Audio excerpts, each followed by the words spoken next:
Well, good morning, everybody. Welcome to the show. Welcome to the wake up call. And TGIF, the weekend is finally here. I know a lot of people are probably happy about that.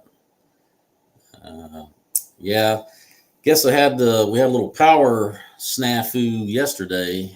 Apparently, because the hurricane that came through, I guess they're still having to replace power poles and things like that. And they're, I guess, discovering more damage. But so I didn't have any power yesterday, so that's why I wasn't going live. So I do apologize for that. Uh, but also, while we're talking about the show, um, I guess I was doing a little looking into some things, and apparently there's another show that's on Wednesdays during the same time as me.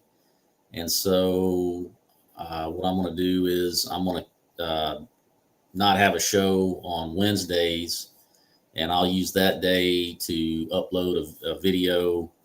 Um, so I'll be it'll be a little change to the schedule. So it'll be Monday, Tuesday, and then Thursday and Friday, and then Wednesdays will be that'll be my day to upload videos. So, but I'll put that out in a community post as a reminder to everybody.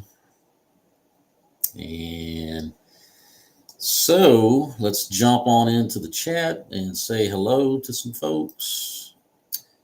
And we got Scott from Controversial Cruising. Good morning. Good morning to you. And of course, as always, we got Eddie from Eddie Lugo Studios. Yo, yo, yo, yo. Good morning. Good morning.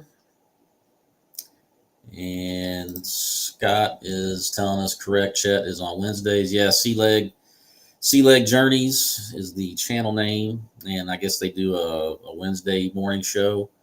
And so I'm just going to,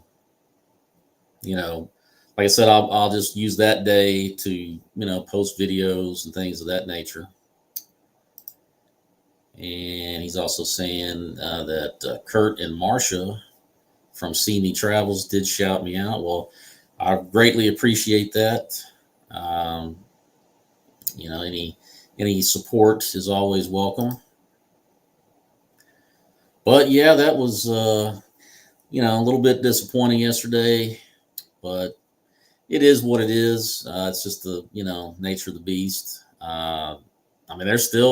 There's still places that are either without power or just getting it. I know I got a notification yesterday from my chiropractor's office, and they're not that far. They're actually not that far from where I live, and they just got power back yesterday. So it's pretty crazy.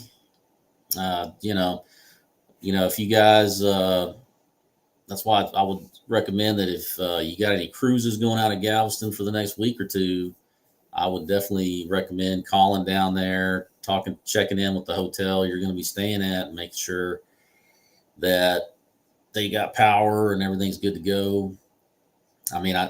Seems like they're getting things restored, but probably not as fast as everybody would like. And Scott was saying, we're happy you're safe. Well, I appreciate that. And yeah, it was, like I said, it was just because there was a whole line of power poles that got damaged and just blown down, or some of them were they didn't necessarily get blown down, but they were kind of leaning. So I'm guessing that's probably what they were doing. And Eddie saying that you have been added to the Facebook list that I do every day. Well, I appreciate that, Eddie. Thank you so much for that. And, I've been keeping up with my little dietary regimen and my walking and all that. And down to 201. And that was my goal, was to get down below that 200 mark before the Thailand trip. So just knocking on the door, just a little bit more starvation on my part, and I'll get to the goal. But yeah, we got a good, an interesting cruise story today, and involving an Alaska cruise that I guess turned into the cruise from hell, apparently, and it was from NCL, the NCL Encore, as a matter of fact, cruise ship that there's going to be a helping hands for cruising group cruise next summer. And some of us know there's going to be a wedding on there. So this might be of interest to some people. But let's go ahead and jump into it. And let's see if we can get rid of these little pop-ups just kill me. But yeah, family left behind during Alaskan cruise, then charged thousands. Now that just, I mean, that sounds like a pretty nightmarish scenario already. And that, of course, is the Norwegian Encore. And Scott's from Controversial Cruising asking me, am I going? And no, I'm not. I looked at that. I thought about it, but for me, the price is just, it's a little bit exorbitant, so as much as I want to go meet everybody, hang out, the price is just too much. And Eddie's saying private company, nothing to do with NCL. Well, we're going to get to that, Eddie, because there might be a wrinkle to that. But it was reported in the news. This was, I guess, I don't know if it was last week or whatever, but it was a family, the Galt family from Oklahoma. And, they were on their Alaska cruise, and apparently there was, I guess they were traveling, husband and wife, 6 kids, and they brought their I think it was a 78-year-old mother or mother-in-law. And so, they're enjoying their cruise. Everything was going smooth. And then they made their port visit to Ketchikan, Alaska. And they went on a excursion and to the lumberjack show. And so, they went and saw the show. And this was on July 12th, so about a week ago. And so they saw the show, and it was time to go back to the ship.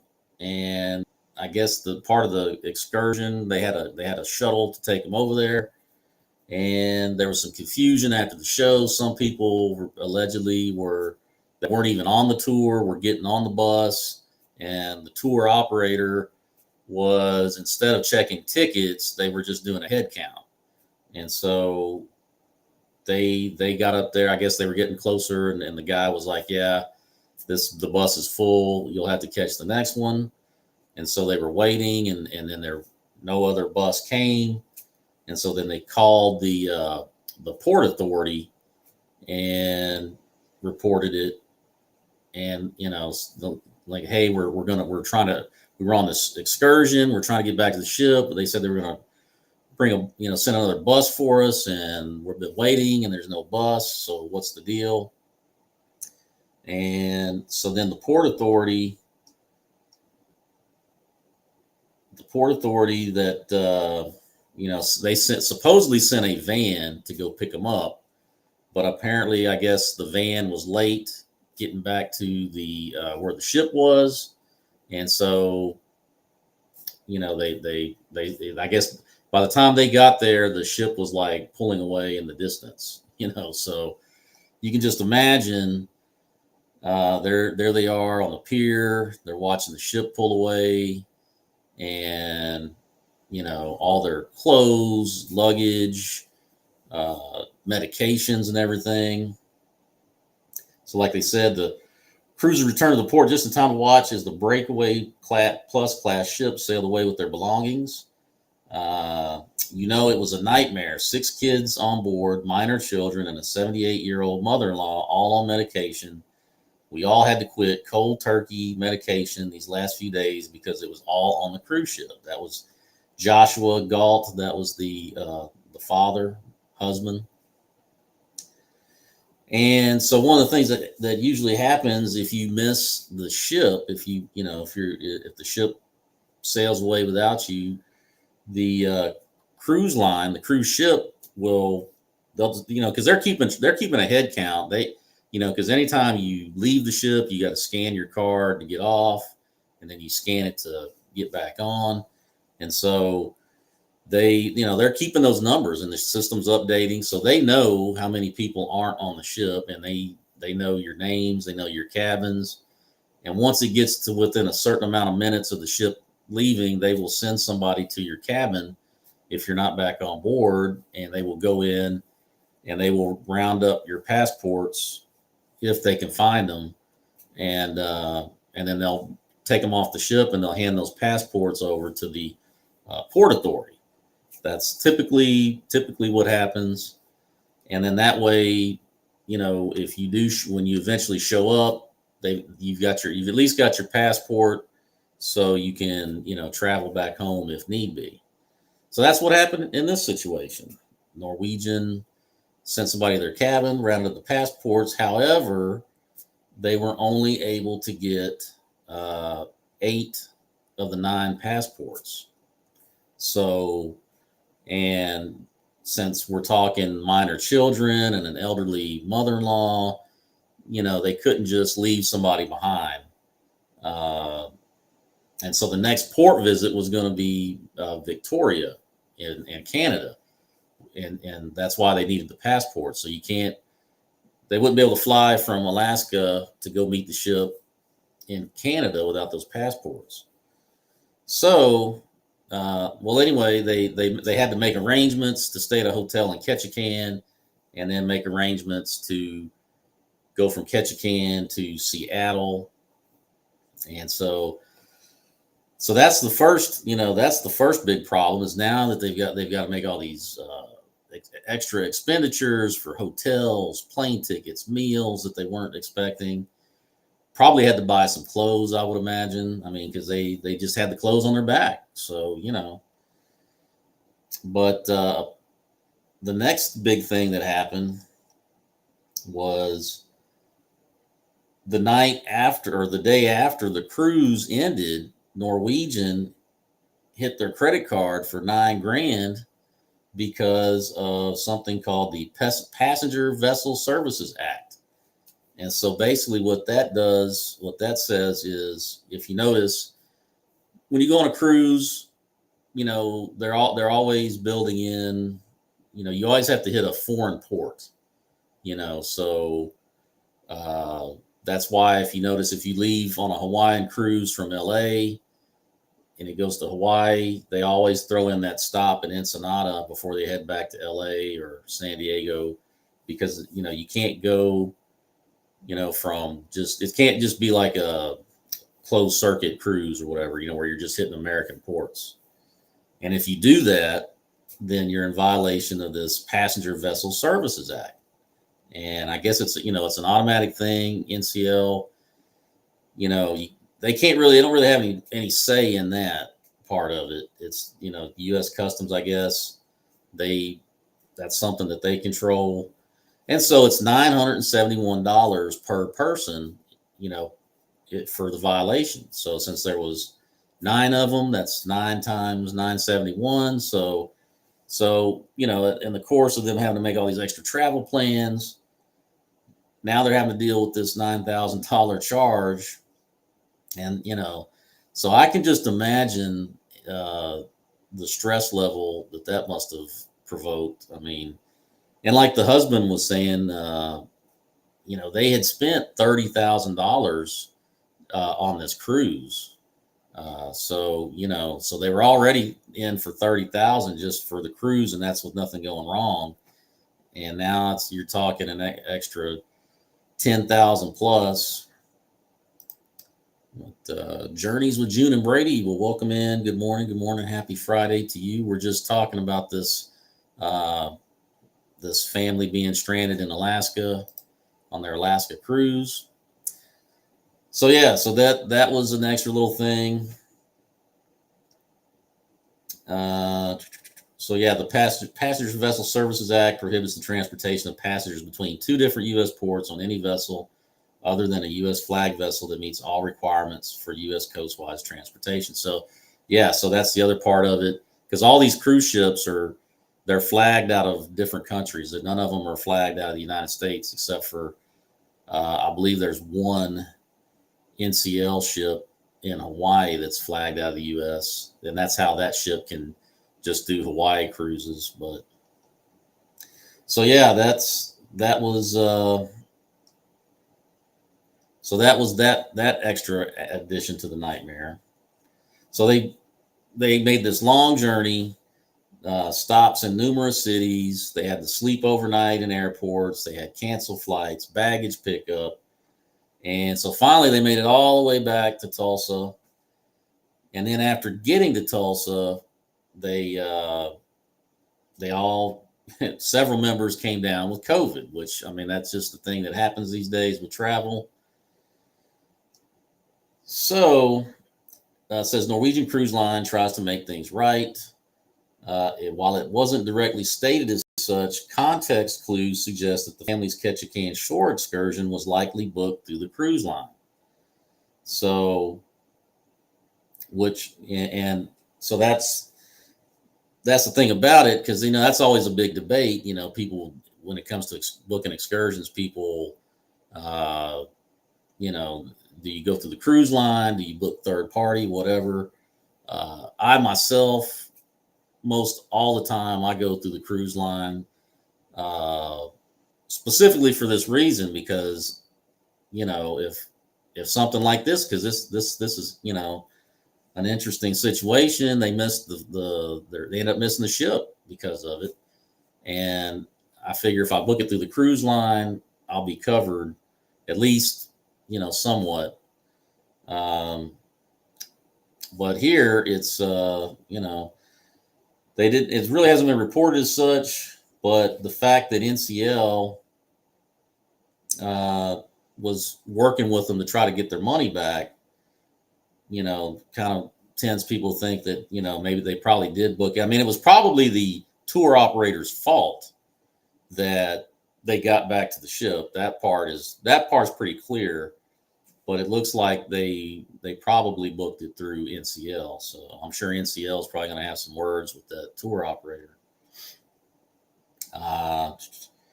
So let's see right here. However, the Galt family feels like NCL simply forgot about them, didn't act quickly enough to help. We're still looking into it. We haven't forgotten about you. That's what Norwegian was telling them over the phone. Norwegian treating this like it was a customer service issue rather than an emergency is, I think, the worst part about it. That said, the cruise line's been making a concerted effort to make things right. And so basically their side of the story is, NCL's side of it is that when the guests did not return to the ship at the published time, we attempted to contact them, but were unable to reach them.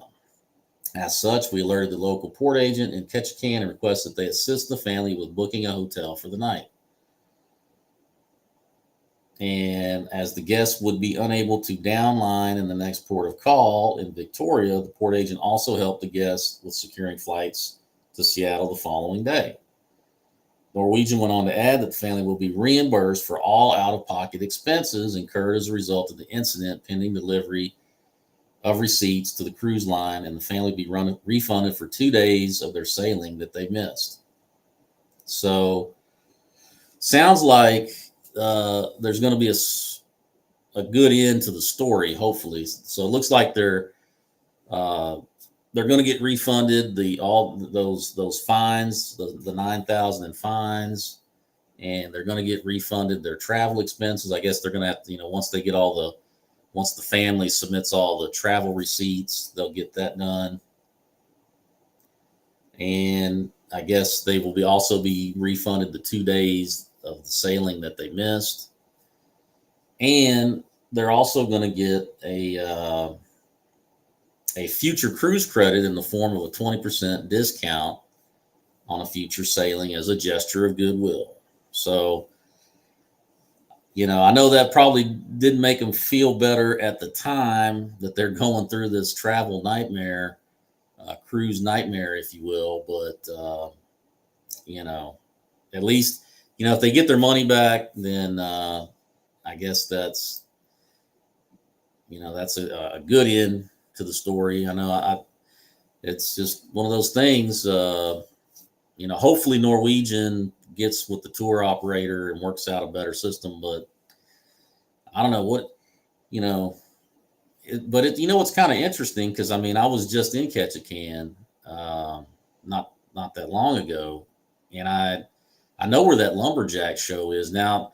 I don't know. Maybe there's more than one lumberjack show, but the one that I uh, saw, it was like right there in town, and it was in pretty easy walking distance back to the ship. Now, granted, I don't know where exactly Norwegian pulled into. Maybe they pulled into a further spot than we were at. I just remember that we pulled in practically downtown. So interesting story. I know that's. I don't know if I'll be curious to know if that family ends up going on another cruise, or what the outcome of that is. But yeah, what do you guys think about that? That story. Let me know in the comments if you're watching on the replay. But yeah, it's just another one of those incidents that you just never know what's going to happen, and it's good to book through the cruise company for excursions, so you can at least get the very least get recouped your money. But there you have that. And but on a lighter note, to leave you guys with some positive news before the weekend starts, we got this other story from Carnival. And uh-oh, did I lose it? Well, that's no bueno. I hate when that happens. Hold on here. Let's see if we can find this cruise news.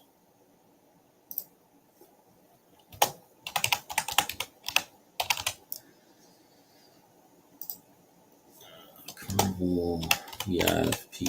Well, I hate this when you have something loaded up.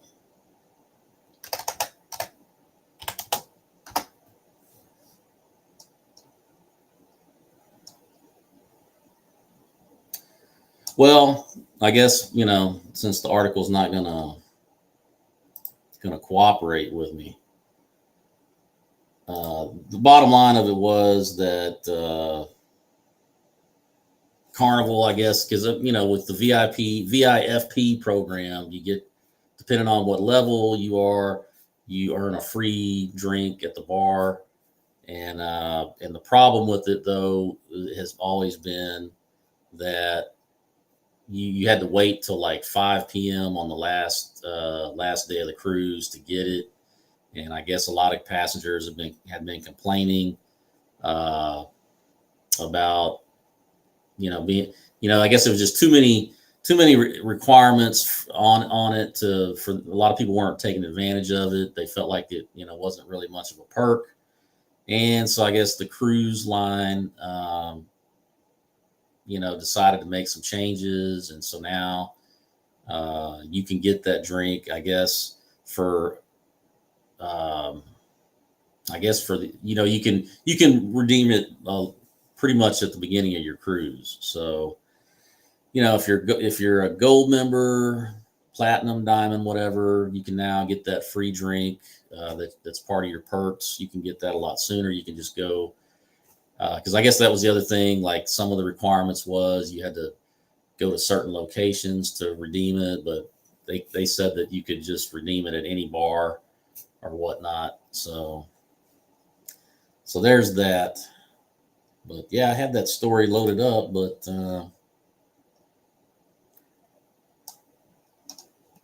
but it just didn't want to show. And then some good news for NCL that I found is that they're soon going to be booking Bermuda cruises out of Philly. So it's starting in 2026. So that's some interesting. I'm actually going to look into that because that seems like would be an interesting cruise. So it's going to be the Norwegian Jewel, and I guess it's just for like a limited time, but they're going to have the NCL Jewel sailing out of Philadelphia to Bermuda, and it's going to go from April 16th to October 17th, 2026. And they're going to do they're going to do 24 cruises. They're going to do 7-day and 9-day trips, and then after that there'll be, I guess, an 11-day cruise from Philadelphia to Quebec City. So I don't know if that's going to be a repositioning cruise, but yeah. So it's a smaller, older ship, but yeah. That's so now that's just one more option, another city to sail out of. So that's kind of neat. And I know I've been looking to do a Bermuda cruise, and so maybe I might try that one. Kill a couple of birds with one stone. Well, three, because still haven't been on NCL yet.